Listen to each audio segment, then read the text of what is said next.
Hey, I'm Decathlon Gamer. Welcome back to Tennis Manager. It's episode 61. We are in a Premier 470 tournament in Moscow, and we are in the final against our old nemesis, the nemesis that we actually happen to get the better of more often than not, which is Naomi Osaka, the number 2 ranked player in the world right now, and we've never seen her below that rank. Montgomery with an excellent chance. She had to go through Goff to get to the final, but she is here against a player that she has beaten before. Let's see if she can beat her again. 4-2 all time against Osaka. That is an incredible rating. I mean, I'm not sure how many players have anything remotely close to that when they play against Osaka. I mean, from the entirety, from the beginning of this series till now, she is the only one who has been in the top 2 rankings for the entirety. And she spent more than half of it, well over half of it, in the number 1 ranking in the world. Already a good start. 30 love, even though we are without the serve, but we do make the unforced error to go wide on that one. But then she makes her own unforced error. We've got a chance at winning the opening game. Now, this tournament, it's not a Grand Slam. It's not a Premier 1000 or 900 for that matter. So we're talking about something that is, what, 4th tier in terms of prestige, but it's still outside of Montgomery's recent Grand Slam victory. It still would be the next biggest win on her resume. So, it's something we are hopeful for. And somehow, even though we came in determined, we are already stressed out, even though we won the first game and lead 15 love in the next game. How did that happen? I'm not sure how that happened, but okay. Oh, see, that's the stress. That's the stress. Oh, she got the ace. Montgomery got an ace on Osaka. And a back-to-back ace. Back-to-back aces. Nearly made it 3 aces in a row. Holy cow. What a start for Montgomery in this one. Let's speed it up, though.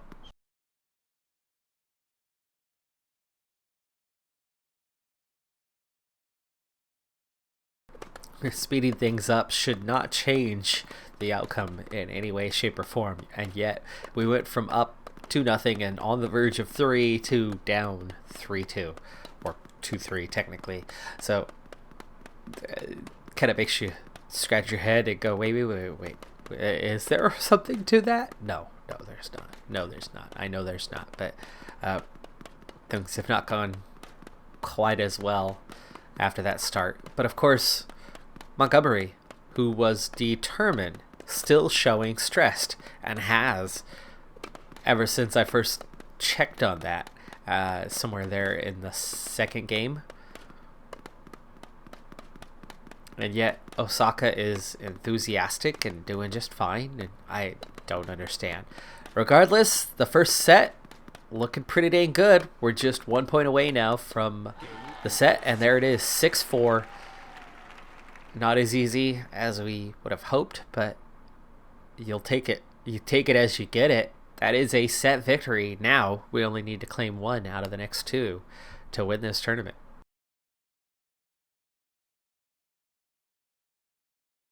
Quite sure how that one works. I thought I was supposed to alternate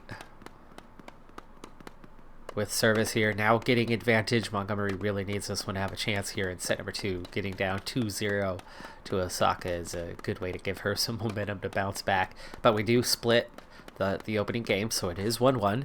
And we have a great chance at breaking here, and we do now 2-1 at 30 love. 3-1 would be massive. 40-15. And we do get our third game. Halfway already to a set. Oh, okay.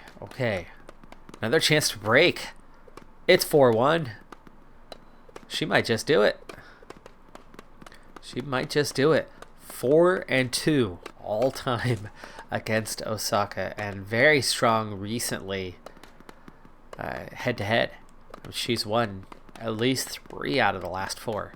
It's 5-1, now 5-2, but with service, a chance to win the tournament right here in this game. It's 15-30 love now. 30-15, 40-15. Game set match point. And there it is. We have knocked off Naomi Osaka. With that victory, it's now 5-2 all time. This is not coincidence now, right? At 4-3, you could still make an argument for luck. You've been fortunate. 5-2? Oh, there's nothing fortunate about that. Maybe one of them, maybe two of them. There's no way that you beat the best player in the world 5 times out of 7 times playing them without just matching up ridiculously well against that player. No possible way, right?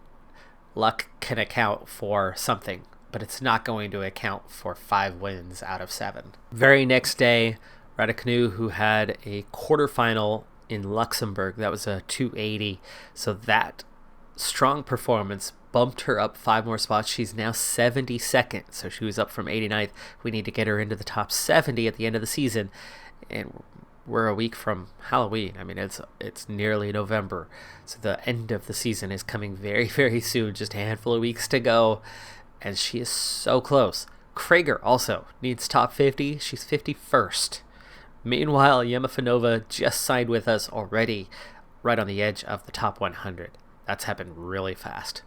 Meanwhile, we've had another medical center upgrade. So again, one day after that tournament has just ended, you can see we're 2 months away from the youth and scouting center getting its next level, which will be the next to last one for it to get. That'll push us to level 8 with just 9 levels to go. It's still 7 months to go here. We've got a ways, and we're also going to start work on level 7. That's pushing for 7, and nearly done to 8. Where all of them need to get to level 9 means we are well on our way. 3 small changes here recently have made the difference and turned us into the first 5-star Reputation Academy, which is awesome. We've done it. We've hit it. We are at 5 stars. Okay, so medical upgrade, right? That gave us another half tennis ball there. Scouting, I signed. We had 1 more scout slot available. I signed another really good scout. We pushed from 4.5 to now 5 tennis balls there. And then the overall team rating has now hit 4 tennis balls instead of 3. So, or 3.5. So those little 3 half upgrades were enough to bring us up another half in the overall. And that reputation finally has met our ambition. 5 tennis balls, or 5 stars if you'd like. It happened pretty quick too, right? I mean, we were dead last in terms of reputation for a long time. Long time. I mean, we were at that half, and then we slowly were starting to climb off the bottom when the finances improved. But we got above these 2, and then it feels like a year and a half later, we're suddenly the best. I mean, we just flew past all of the academies in a very short period of time, or at least it felt like it. I hadn't checked on it specifically for a while. Really had figured we'd kind of, reach the middle ground, and then all of a sudden we were right there with the Florida Tennis Academy and moving ahead of them almost immediately. It was so weird that we went from bottom to top just like the snap of a finger. I suppose that would be snap of 2 fingers, huh? So Kazanseva serve power now a level 14. Montgomery anticipation right on the verge of a 16, but it's the lob that I've been focused on lately, trying to get it up to 13. We were a low 11 just a short while ago. I mean, just maybe 2 months back, and already it's halfway through level 12. She'll get to that 13 before the turn of the year for sure, maybe even sooner.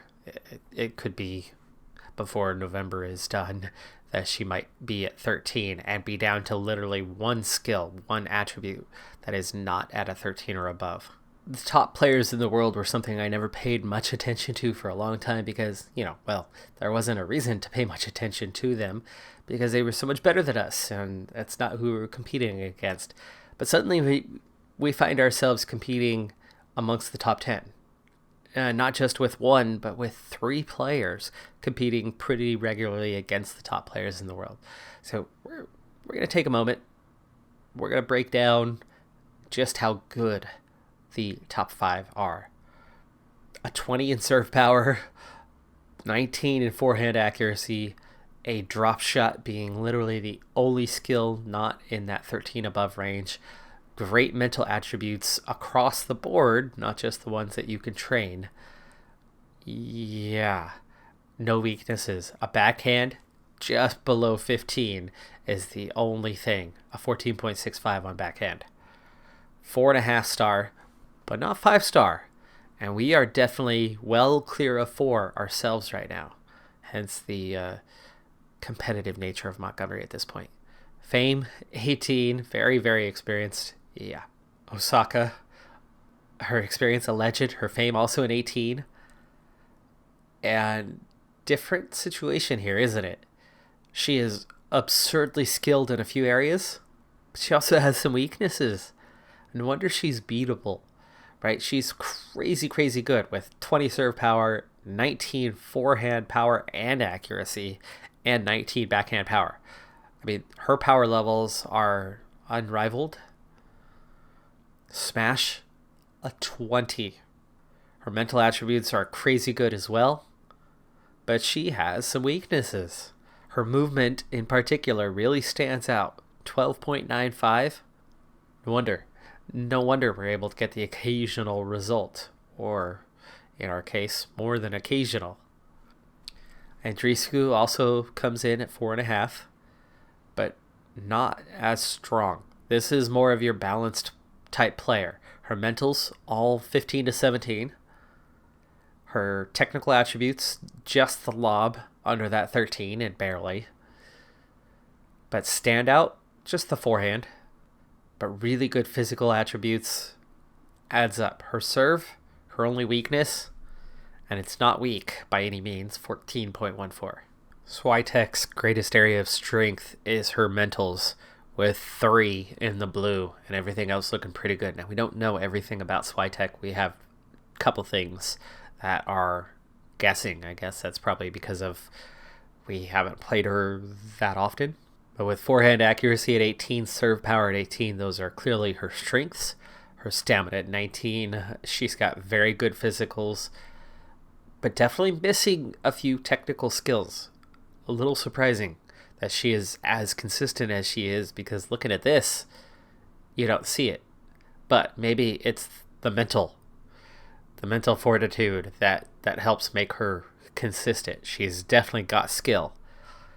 And then great mental attributes. Maybe that's what's pushing her over and keeping her pretty high in the rankings, but never quite near the top, never cracking the top 2 or 3.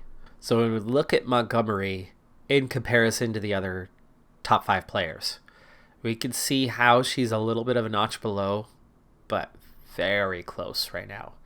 Her mentals, right, the uncontrollable ones, where she's a little bit younger, definitely showing that she still has some room for growth. One more will push her into probably a 13, a 12 or 13, and an 11 or 12 will get her right about where she needs to be. Physically, she's already really close, but I know a little more speed and footwork will help make her not just very good in this department, but elite.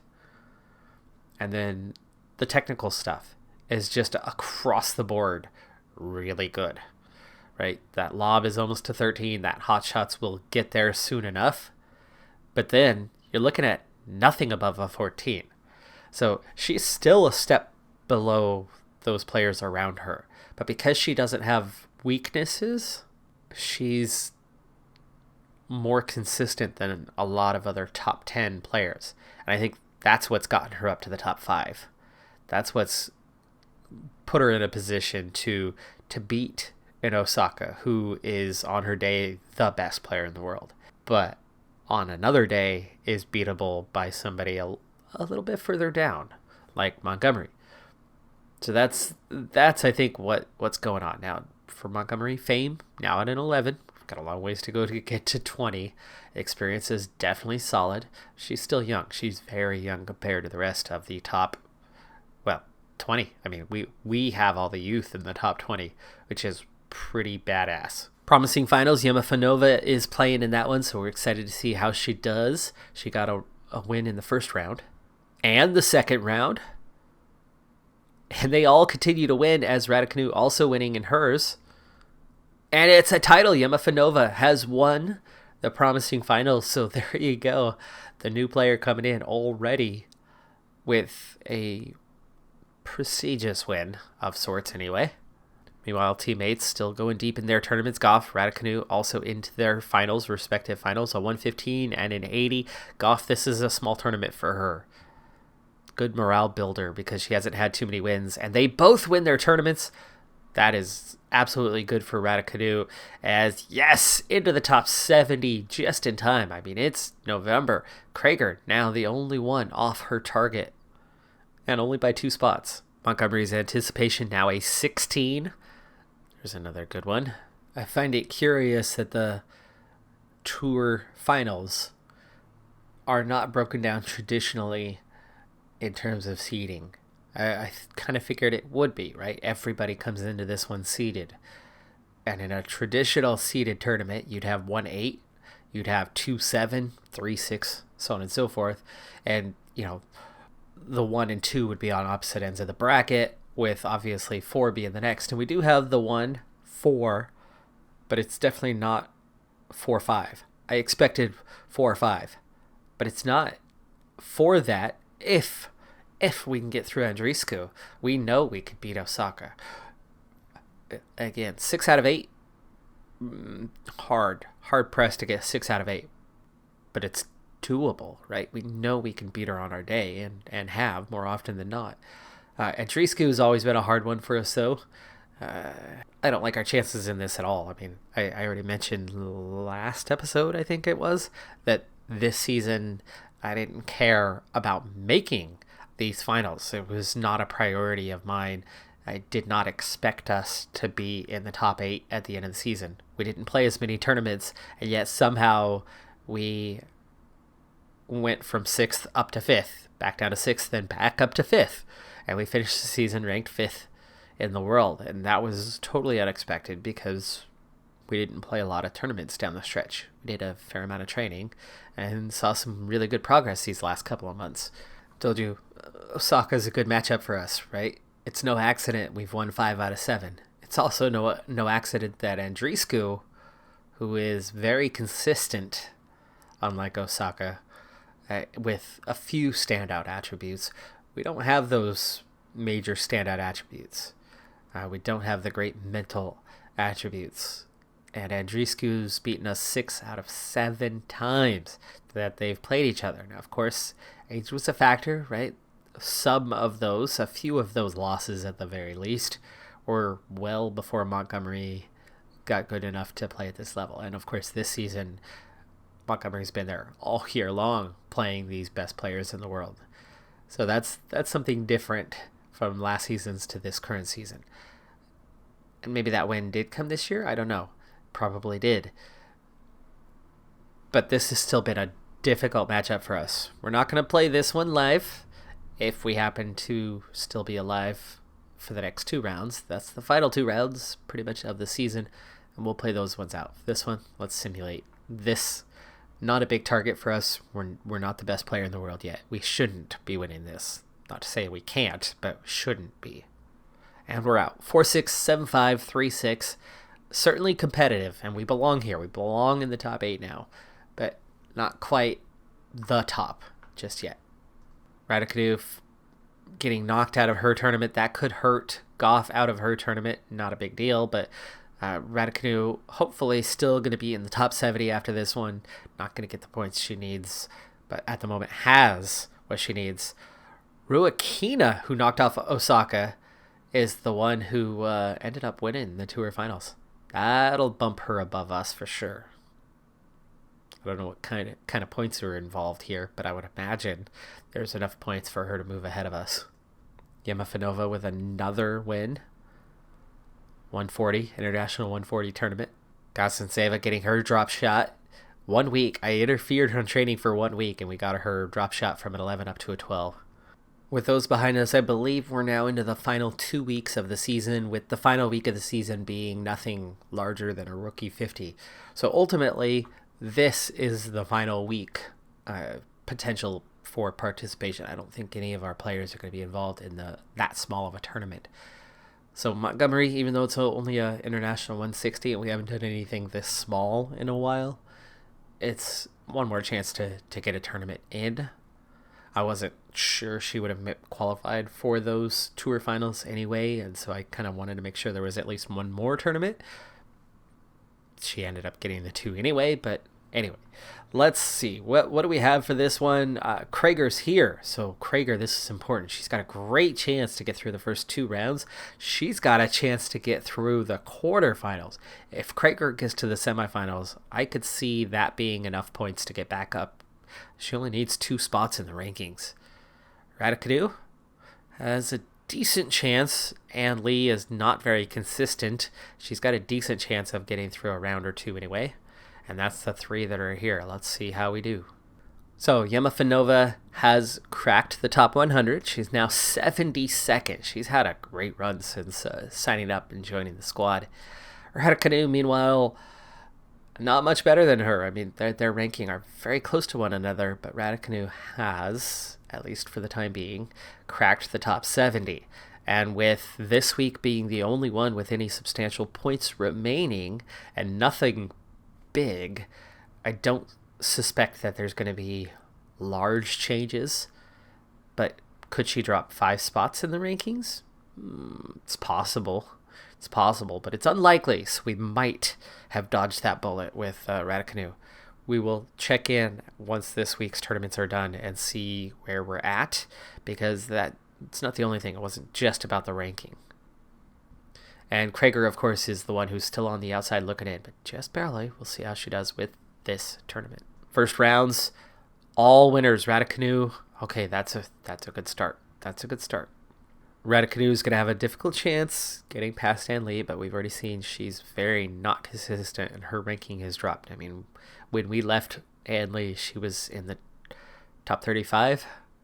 She's never been the same, and she's always been hovering around 50th or 60th ever since, not improving. Not easy for Raducanu going forward, but I think already even just getting through one round is going to be worth at least a few points, and she's unlikely to go backwards. I mean, we're not looking at anyone far behind her in this tournament, and this is about the biggest tournament that's going on right now. And there's a 71st ranked player right there who has an easier path. We need Krager to not only succeed because Krager needs to succeed to not, cancel out contract, but to also help Raducanu succeed as well, theoretically. Kazanseva threw on hers. Krager picks up a minor injury. That's not a good thing. Bruise to her calf. 2 to 4 days. Let's hope that does not knock her out of the tournament. Raducanu out, and Lee has knocked her off, but no similar notification for Krager, so it looks like Krager might have still won her match. She has. In fact, that 71st player lost, so that was the one who was a threat. Litko is a threat. We need to make sure Montgomery takes care of business in this one. Litko is somebody who could crack the top 70 and move above Raducanu if she were to go on and win the tournament. Krager, we would certainly hope that she makes it to the semis. Montgomery does take care of business against Litko, so there's another threat averted. And everybody else is still winning their tournaments. We've beaten Nakunye for I don't know how many times ever since Nakunye lost. We play her probably every second or third tournament. One of our players go up against her. Nice. That is good. This is really good for Krager and her chances of cracking the top 50, making a semifinal. Even though it's only a 160, making a semifinal here is definitely going to be worth some points if she can beat Ann Lee and get to the final. If Montgomery is playing her in the final, I will try to tank, even though I'm not too concerned if we lose Krager this season. Yeah, you still root for her. You still want her to succeed, right?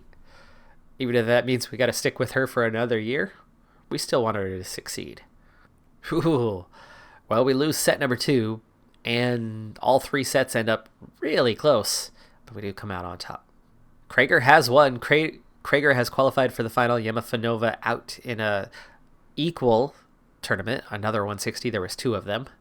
And there you go. We have a finals matchup between Montgomery and Krager. I will try to tank this thing as best I can. In the past, we still won. We've tried to tank against either Raducanu or Krager earlier this season. I think it was Raducanu because I didn't necessarily care about how Krager was going to perform. And yeah, we still ended up winning. But it was a little closer than it could have been. We were just super clean because we were super conservative. Let's see how this one goes. That's still a win. 7-6, 6-3. So Krager loses, but she qualified for her final. That was good. That was definitely good. Oh, nice. I just hit level 7 of 9 as a manager after claiming yet another victory. And with the season essentially done now, we'll find out here in just over a week whether we still have our players coming back. But let's make our assumptions now based on the contracts and see how we're doing. Montgomery, 100% chance of coming back. No worries. Krager, this is one we worried about. No update on the ranking just yet.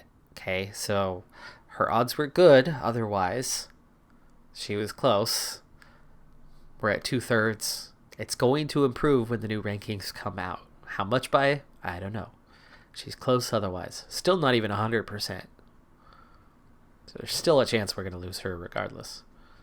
Kazantseva, 100% chance. She's good to go. Goff, just a 75% chance. Only one target unachieved. This one we didn't even have a target. But that Premier 1000 did not happen. So there is a chance that she'll leave us. Raducanu got that top 70. Did not get these. Close on one round away. But we were still a couple rounds away here. At only a 67% chance of coming back. But it's a lot higher than it was when we cracked the top 70. And it looks like that part is secure. Finally, Yemafanova just needed a top 200, so that one's easy as she got well inside the top 100 by the end of the season. So we have 3 guaranteed 100%, and then we have all 3 with good odds that they'll still be around. The Krager one, though, we don't know yet what the new ranking will be. Let's keep an eye out on what that new ranking is here in the turn of the week. And the new rankings are out. Yemafanova just 1 spot behind Raducanu. She is the one who was just outside of the top 70, who made progress and nearly bumped Raducanu, but nobody else did. So she keeps her position. She's in the top 70. She's safe. Funny how it almost happened internally to bump her. Wouldn't have bumped her out of the top 70, but still, there would have been at least a certain amount of irony to that. Anyway, Krager has also succeeded. Krager now in the top 50, back up to 48th place. Let's check in on her contract look now. What are her odds? 83%. What a difference, right? Huge jump, 20% higher than what it was, just for moving up 4 spots in the rankings. By the way, this is the week or 2 of the season of the year that I try to murder my players. Not literally, but figuratively. This is where I work them to death because the season is done. They're about to get a rest. They're about to have a break and fully recover. So total fatigue, not a bad thing right now. I can get the most rapid development out of them in this short little window. So I go max training, take over for everybody, and get the most out of them. So like right now, Raducanu, her biggest weakness is she's super slow. She does not have speed at all. So I'm really, really going top heavy on sprints to get her going. And you can see that I'm going for every possible session until it grays us out. We have a maximum number of sessions per week of 14. Now this is going to make them super fatigued, but they'll have a break. They'll recover. It'll be okay. I haven't yet gotten any injuries out of training like this. Yemafanova has the same extreme weakness in physical. Her speed was a 7 just a few weeks ago. It's up to an 8, but she still needs a lot more. That's the only weakness she has physically. And then she's got a lot of work to do in technical upgrades. Nothing in the green, but yeah, that physical part, that's not acceptable. So it turns out Yemafanova actually did sign up for one of those 50-level rookie tournaments. She counts as a rookie. Yeah, everybody's tired, I get it, but no, play on through. Keep training. Yemafanova into the final. This seems a little small for her after what she's done with bigger tournaments here of late, and she's won it.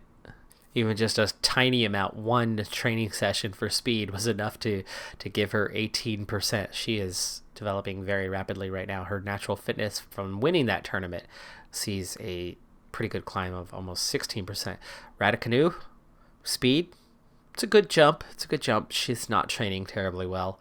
She is not rapid in any way, shape, or form on this, so she's going to continue to be a project to get her a lot more competitive than she is right now.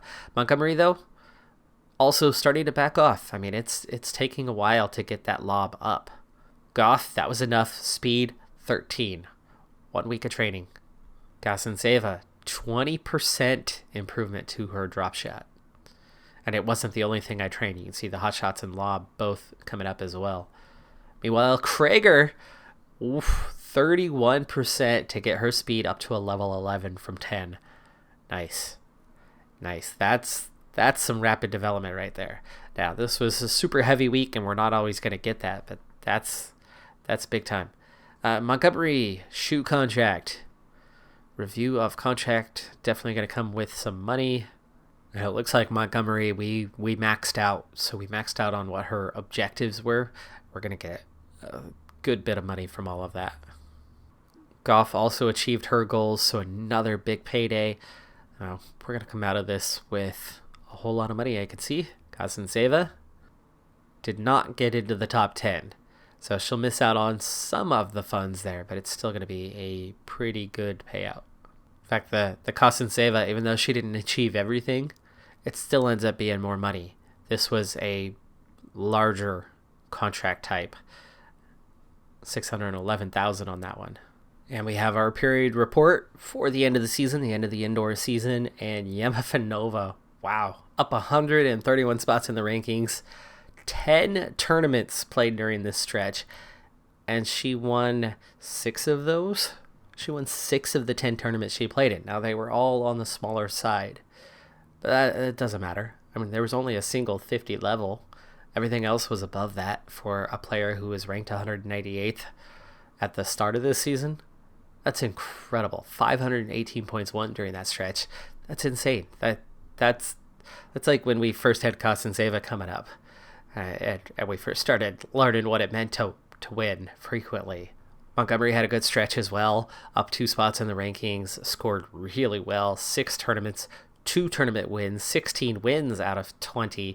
That's still for 80%, and it was all big tournaments, including the tour finals, where she didn't fare well, but overall she did.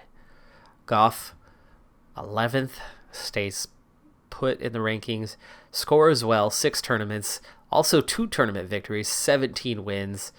Good stretch pretty much throughout for the team. Gasanseva moves up 4 spots to 10th. She has a tournament win. 21 wins out of 26 played. Another good stretch. Krager moves up 5 spots in the rankings. She won plenty of points. 5 tournaments played. No wins, but 9 out of 14 matches were winners. Only 64%. That's kind of consistent for her. She's maybe a little fortunate to have gone up 5 spots in the rankings. And I have no period report for Raducanu.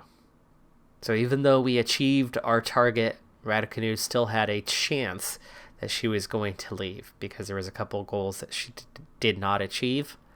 And there's no period report, so we have lost Raducanu. I might be able to re-sign her. I will try. If I can't, then I'll go and see maybe the best we can find, as we already just added Yemafanova as our future prospect. All right, we're going to wrap this episode up here being Emma Raducanu ready to re-sign with the squad. So we're just having to make a new contract with her.